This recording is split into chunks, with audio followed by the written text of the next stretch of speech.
All right, so I have my Bible here, and let's pretend that this is the Quran.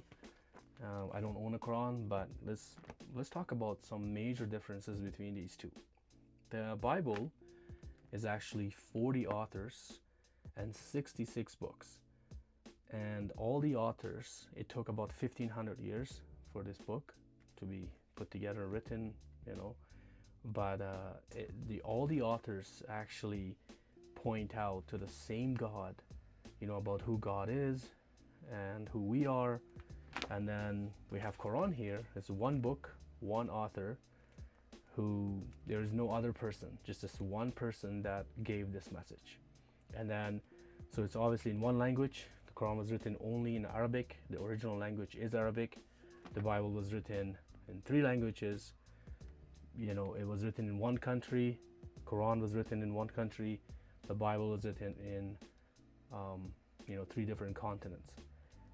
And, I've heard over and over that Muslims say that, Muslims memorize their Quran, the entire Quran, and why Christians don't, because their scripture is corrupt and they don't care, and, their Bible is all changed, that's why they don't memorize their scripture. But if a Christian memorized 1/10 of the Bible, they've actually memorized the entire Quran because of the very few verses that are in the Quran, right?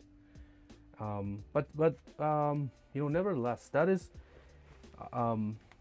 for me, the most important difference is, so when I read the Bible, when I read the New Testament, which is, by the way, just a covenant, right? It's a new covenant and an old covenant, and there's Torah. When you read the Bible, there is consistency. There is, the Bible shares the same message, so the Bible does not contradict itself. But when you look at the Quran, that is my main concern, is that the Quran does not agree with the previous scriptures.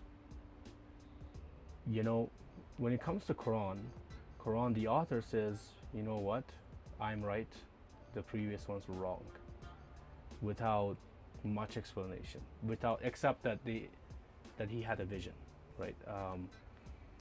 So when you want to read any of these two, keep those in mind, and I think the decision of which one you should read is pretty clear.